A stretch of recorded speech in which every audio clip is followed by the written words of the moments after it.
Welcome to The Long Strange Trip. I'm Josh, the host of the show. We're going to dig into 6 areas together, finding real work-life integration instead of that brutal 95-5 split too many business owners live with. We're going to approach retirement as an actual reinvention rather than just stopping work. And we're facing death honestly and avoiding PTSD around it. We're also building resilience when life throws us curveballs. We're sharing wisdom across generations. And finally, we're understanding the patterns that show up in all our transitions. I'm not coming at this as an expert. I'm a fellow traveler, figuring this stuff out in real time, especially now as I navigate my own dual cancer diagnosis at 73. Welcome to The Long Strange Trip. I'm glad you're here. Hey, how are you today? This is Josh Patrick at the Long Strange Trip podcast. And my guest today is Tammy Sollenberger. Tammy is a very talented IFS therapist. It stands for Internal Family Systems. And she was introduced to me by a friend of mine. And I've had a chance to talk to Tammy a few times. And it's been really, really valuable and interesting. And she is very knowledgeable about what IFS is because she's an IFS therapist. And instead of me talking about IFS, because I don't know anything about it, let's bring Tammy on. Hey, Tammy, how are you today? I'm great. Excuse me. Yeah, I'm wonderful. How are you? It's good to see you. I'm good. I'm finally over my whatever it was I had. That's good to hear. Good to hear. Yeah, that took me a while to get by that. So Tammy, to a lay person who wouldn't really know a bunch about different schools of psychology, what is IFS and why might it be useful? Yeah. So when we think about IFS, it stands for Internal Family Systems, which really is that inside family. Like people can think about their outside family, their extended family. Like you could think about you and your wife and your kids and grandkids. Like that's your external family, and you have relationships with those people, different relationships. And so what Richard Schwartz, who's the founder of IFS, came to discover is that we have an internal family, these parts of us that all interact with each other and can interact with us. So when we think about, like, let's say thinking about a dilemma. So have you had a dilemma lately that has been like, whether it could be tough or not so tough? Any dilemma you had lately? I can't ski anymore. Okay. All right. So when you think about that dilemma of not being able to ski, my guess is you have different parts of you that have different feelings, beliefs, thoughts about that dilemma. It's probably true. Okay. Well, let's just guess that okay, so it's probably true. So tell me about probably true. Well, probably true means that, I'm sure there are different parts of me that have different feelings about me not being able to ski anymore. Yeah. I mean, there's one part that likely says, well, what do you expect? You're 73 years old and people end up there aren't many people that ski past 73. Another part might say, well, your father skied to 84 and you wanted to beat that. So, Yeah. these different conversations going on in my head about not being able to ski, and most of them are not especially positive. Most of them are kind of negative because skiing has been my thing, and all of a sudden it's not my thing anymore. Yeah. This is such a great example. So we could really take all the parts of you, all those voices, that whole conversation, and name those as parts, and we could help you get in relationship to that. So we could hear the one that says, what do you think? You're 70, you're 73, good enough, or, dad did it till 82. Parts are disappointed, parts are mad, parts are frustrated.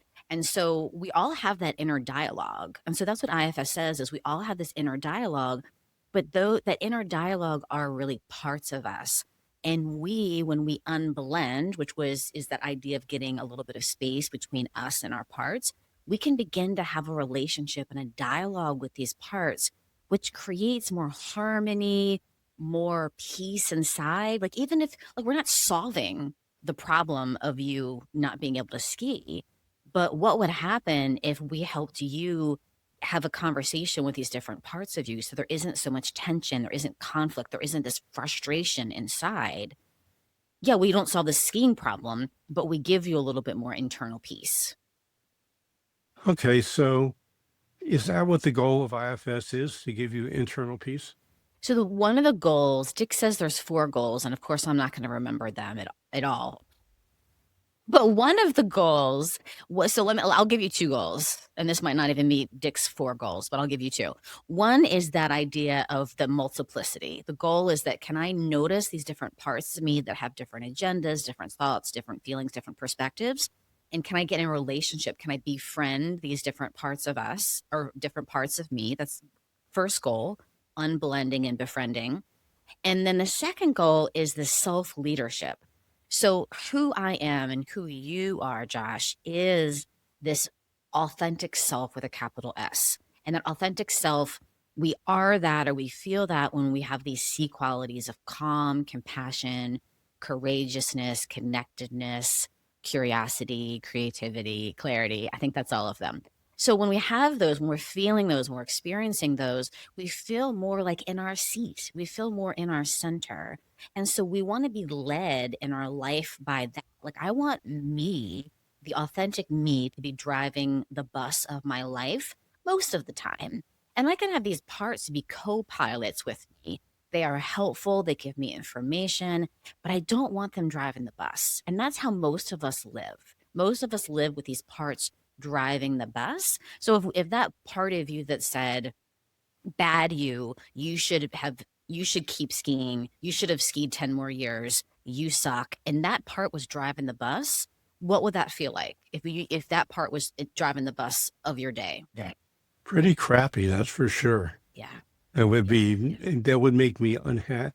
That would drive me to unhappiness. It would. Yes, it would. And it would probably create a lot of other parts, right? You'd be But unhappy. there's something that I've noticed about that. There actually is 2 things I've noticed. I just want to stop and kind of That's great. delve into a little bit. One is the authentic self. Now, it seems like all the pieces of the authentic self are all positive. Yeah. Yeah. Could Is, it be? Go ahead. are there parts of an authentic self that are not positive? Well, I don't think it would be positive or negative. Let's say courageousness. So courageousness could be something positive. Like, I'm courageous and that means I speak up for myself. But courageousness also could be something that could be, not that it's negative, but it could cause problems, right? Like, I could be courageous in my family or with, let's say, my mom or with my partner, and say, like, I don't want to be treated that way anymore. Right. So the courage in me could actually cause a lot of difficulty with my relationships if I stop being small, where the parts of me say be small. If I stop doing that, and if I get to know the parts of me that keep me small, and I step into more courageousness, that might end some things. And so other parts of me might not think that's positive. Interesting. I mean, that's a really interesting look at that, because all the adjectives used about being authentic self, in my mind, all went to positive. Yeah. Uh, um, Do you have an idea of what would be a negative or what should be a negative quality of self? Or if you think about a negative quality? well, temper would be that. Yeah. That would be a negative quality, having a bad temper. Yeah. Yeah. But my guess is that would be part driven, right? A part would have a bad temper because there'd be this energy, this urgency, this, like, how do I stand up for myself in a clear minded, courageous way versus standing up for myself with a temper that, like, there's all this energy and there's this action and this sort of, it's going to feel different. You're going to have a different experience of standing up for myself with a temper, part driven, or standing up for myself self driven from my center. Like, no, you cannot treat me that way. Those are very different experiences. So self-driven is not part-driven. Right. And how do we know we're self-driven? So in actuality, it wouldn't be one or the other. So we just use that as kind of like teaching tools. So we would know we're self-driven, first of all, for those C qualities. Like I know I'm self-driven if I'm feeling more connected, I'm feeling more connected to you, I'm feeling more connected to myself, to my body. Another way I know that I'm kind of more self-driven is my face is softer. There's like a softening in my face, an opening in my heart. There's like more spaciousness. There's like a felt sense for me that's going to feel different for everyone. Like everyone feels a little bit different with this being self-driven. Um, and so it's interesting to think about like if you're watching a sunset or if you're holding a baby or if you're having one of these experiences where you feel so connected to yourself, the universe, the divine, what is that experience like when you're in self, which I'm putting in quotes? What is that like? What's that like in your body? How does it feel? Is there a softening? Is there more of a flow? Is there more openness? Is there more creativity? Like, what does that experience feel like? So with IFS, what is the goal? Is there a goal, first of all? I think the goal would be acknowledging that there are parts of me here, befriending those parts, and being more self-led in my life, being more aware of parts and being more self-led as I go throughout my life. I'm going to go pick up my son from school after this, and who knows what's going to be happening when he gets in the car. You never know what's going to be happening, right? What kind of day he had. And so how can I be more self-led, open, curious with him versus like his attitude is going to ruin my night or so how can I just be more open and curious about whatever. So that's a good example of IFS goal or being more self-led. So what is the ultimate outcome of IFS? Well, so one of the things that so IFS, we have these different when we talk about the structure of personality, we have different parts. So we have parts that protect us. And so we have parts, we call them managers and firefighters. These are two types of protectors. The managers are proactive. So they're the ones that say, be nice. No one will be mad at you if you're nice. Be organized, be on time. Like we usually like our managers. They make our life look pretty and nice. But then and they keep us from being triggered, right? Like me saying like I'm going to be nice and everyone's going to love me and I'm going to do all these things to make sure that I'm lovable. But something's going to happen. I'm going to get triggered in some way. And when I get triggered and I feel unlovable or unworthy or bad in some way, my firefighter protective part comes in to take care of that fire, to take care of that heat of that trigger. So those are protective parts, managers and firefighters. Managers are proactive, firefighters are reactive. And then if you picture them like an upside down triangle, managers on one side, firefighters on the other, at the bottom of that triangle, we call exiles. And those are the parts that have the burden of belief, of those core beliefs of I'm bad, I'm unlovable, I'm unworthy. Um, any other core beliefs you could think of that those exiles might carry? Oh, I have to think about that for a second. Um, uh, Nobody likes me. Uh, I'm unlovable. Yeah, yeah, I'm, yeah, yeah, um, it could even be I'm unlikable. yeah, yeah. So if at that bottom of that triangle, if a part of me, my exile part, believes I am unlikable, then I've got a manager that's at the top of the triangle that works really hard to make sure that I'm likable because it's trying not for me to. I don't ever want to feel the feeling of that. I don't want to ever feel the fire of I am unlikable. So my manager works really hard to make sure that I don't feel that, but I'm going to feel that in some way. So when I feel that I'm unlikable, when that fire of that burden really gets kicked up, my firefighter comes in, and those are the parts that we don't tend to like because they are impulsive. They're going to do whatever they need to do to get that fire out. So these are the parts that are going to shop and they're going to drink and they're going to have addictions and they're going to have a temper and they're going to destroy things in order to get that fire out. And so those are often the parts that we don't like. But they're not, the firefighter is not solving something. It sounds like the firefighter is just making something new up that's bad. Well, it thinks it's solving something because it's solving the fire. It's almost like if you think of it as like a house, and the managers and the firefighters, the protective part of us, they live in the living room of the house. They live in the living room, and the exile is stuck in the basement. And that exile of I'm unlikable, that's going to come up sometimes, even if we don't want it to. It's going to come up. And so when it comes up, the firefighter does whatever it needs to do to push it back down. Like the manager works really hard to make sure the exile never comes upstairs, and the firefighter works really hard when it does come upstairs to like kick it back down the stairs. So somebody who has a drug issue, what would be the positive that the firefighter would think about that? Yeah. So the idea of, let's say, a drug issue is I'm bad, right? There's some sort of I'm bad, there's some sort of shame happening. And so when I feel the shame, I use the drugs in order to not feel the shame.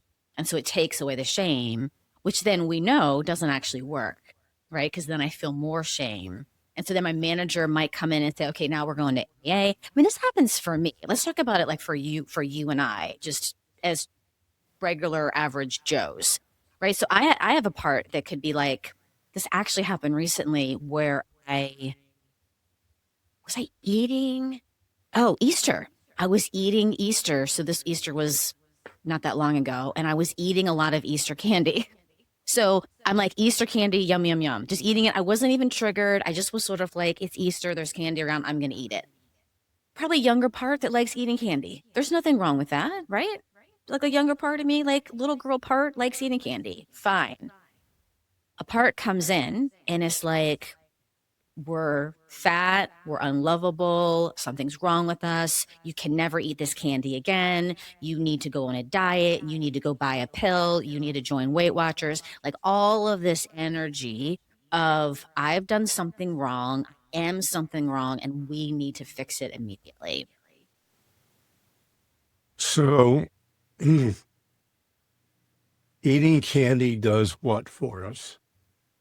And then getting yelled at about eating candy does what for us? You know, it sort of seems to me like this is it makes sense, but at the same time, it seems that we're almost pushing a negative to the fore to, quote, solve a problem, which needs to have a different strategy. Well, so it's like poor parts, they really fail at their jobs all the time. So, right, this part says, okay, I know what to do to help you. I have an idea, because parts have kind of like one idea. My idea is when your kid yells at you, eat candy. That's a great idea. That's going to make you feel better. And so that part's agenda is to make me feel better. Like make me feel better when son yells at me, because that makes me feel bad about myself and I feel like a bad mom. So that part's agenda is let me help you feel better, because candy will help you feel better. It's like that narrow of a focus. And this really helps us understand why we do stupid things, or why we do things that we don't like to do. Like, why in the world do I keep doing these negative things? Or why do I keep drinking when I know I'm going to lose my license? Or why do I keep doing drugs when I know I'm going to lose my family? Or why do I keep whatever? Why do I eat candy when I know that it's going to actually make me feel bad, because I'm going to have a sugar crash and then feel guilty that I ate the candy? Why do I do that? This understanding of parts helps us understand this might be a reason why we do these things that we don't want to do. And we can bring, instead of what we usually do is we vilify these parts. They're bad, they're negative, something's wrong with them. Instead of doing that and hating them or throwing a behavioral plan at them and saying, okay, change, you need to change, you're ruining my life. We and our authentic self can bring curiosity and be like, hey, buddy, we do have other ways of feeling better. Tell me about, when did you start using candy to feel better? Tell me about when you learned. Tell me about what that's like for you. Tell me about how you're trying to help me. And if I can bring curiosity to those parts that are being negative, which I'm putting in quotes, then that's that first step of that relationship between me and the part that's doing the bad negative thing. So it would seem to me that a lot of these negative things that we do, we learn when we were young. If we try to go back and say, okay, when did we start doing this? it can be really difficult to remember. So how do you get past that? Well, so what we'll say is I'm going to ask the part. I'm trying not to think about I'm not going to think about it. I'm not going to try to figure it out. Like that's another part. But if I'm in self and I've got this, or if I'm being me and I'm having a conversation with this part, and I just ask the part, "Hey buddy, when did you learn to do that?" And let's just see what the part says. It's wild because this does work. I know it sounds weird. It sounds woo-woo. It sounds like there's just a part of me thinking it up or this sort of past memory. You don't have to have any past memories of it. And the part might say, I don't know. I just know that eating candy feels good. Okay. Okay. So, and then I can say, well, how old do you think I am or how old are you? And this is where we get that idea that these parts are often really young, like young, and they learn to do it young, even if we don't have a specific memory or a specific time. And yeah, so sometimes parts will just come up with some memory that you wouldn't even input with it. And sometimes they'll tell you an age, and sometimes they'll tell you something completely different. We can't really even think about it. It really is just asking the part and having the part tell us. So what's the difference between this and multiple personalities? Okay, so multiple personalities has this idea though that that multiple personalities is like came out of trauma or came out of like we're crazy because we have these different personalities, and when I'm in this personality, I don't have any memory. Right? So I can be in this personality who's Joe, and Joe can be a male, and when I'm Joe, then I have no memory of being Joe. There's sort of these um, walls between personalities. And so what IFS says is it's natural for us to be multiple. It's natural for us to be. We came into this world multiple. Our minds are naturally multiple, not in a multiple personality way, but in a in a our personalities are multiple. We're saying something different, even though I know it sounds the same. We're using the same words. But it means I'm very aware, right? I'm aware of the part of me that's eating the candy. I'm aware of the part of me that's feeling guilty about that. I'm aware of the part of me that's like, okay, let's go run 5 miles now. Like I'm there too. Like I'm there too. And I can be very aware of these parts. It's like the devil and the angel on the shoulder, but we're saying you can turn towards the devil telling you one thing, you can turn towards the angel telling you another thing, but you're there too. And what happens when the three of you have a conversation with the understanding or the assumption that both the devil and the angel on your shoulder have a positive intention for you? So is this more effective if you're under hypnosis? Think so. I think this can be really effective. I mean, I do. I mean, I do it as a client. I do it in therapy all day long. I do not think that you have to be under hypnosis in order to do it. I think you have to be curious. I think that you have to be open and curious, and there are ways of us to help the parts of you that maybe aren't open or aren't curious. I think we can help those soften back a little bit so there's more curiosity and you can get a little more engaged in your inner world.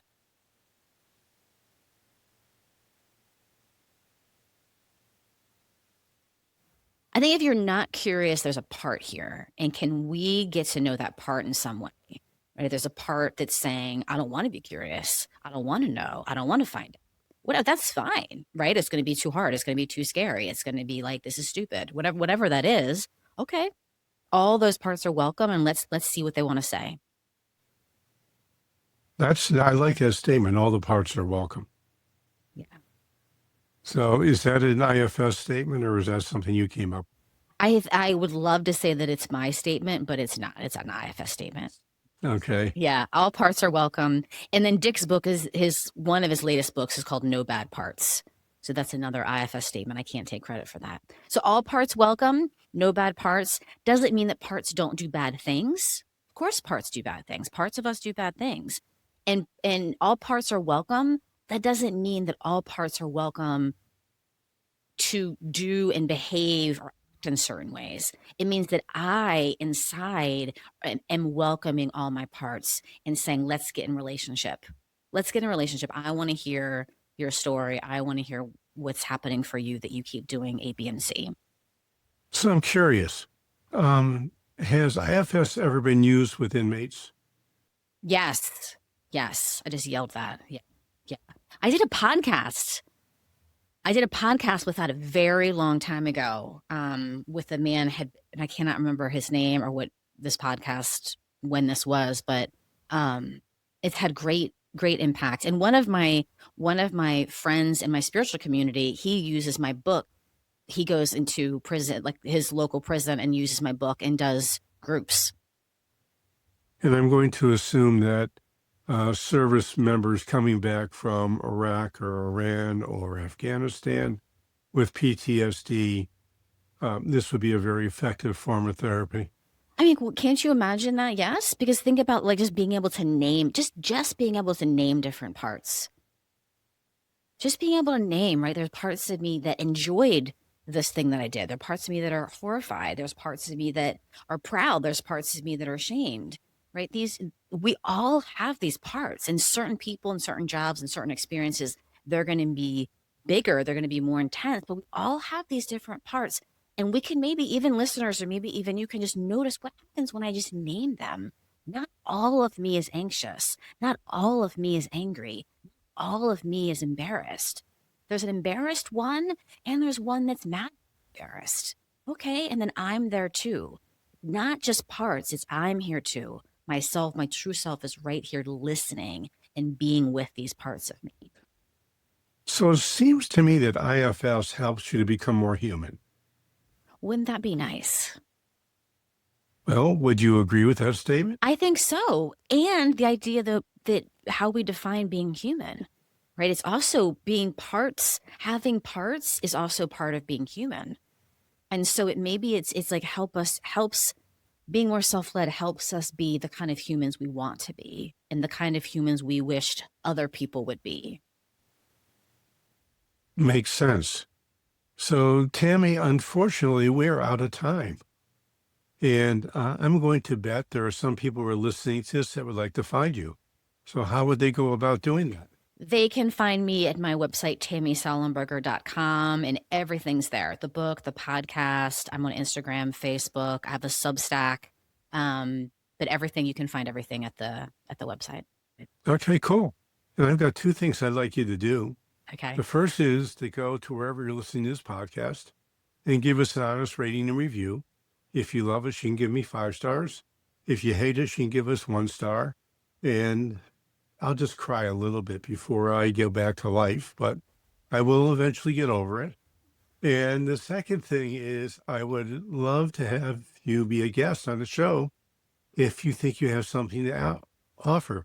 Tammy has some great information, probably not the type of guest you would expect to see on this show, but there we are. And I think it's really valuable for us to learn all sorts of different things because we're doing this as an experiment to find out what are the options we have to work on the 6 areas that we're investigating on the long strange trip. So thank you so much for stopping by today. I hope to see you back here really soon. Thanks for Tammy Sollenberger and Josh Patrick. You're at the Long Strange Trip podcast. Thanks a lot for stopping by. Come back next week. Thanks for spending this time with me today. I really appreciate you being part of this journey. I'd be grateful if you'd leave an honest rating and review. It helps other people find these conversations, lets me know what's landing with you and what isn't. If you love the show, give us 5 stars. And if you hate it, give it 1 star and I'll just cry a little bit. Keep asking the hard questions. Keep being honest about what's difficult. And remember, we're all just trying to figure this out together. I'll talk to you next time on the Long Strange Trip. Thanks for stopping by.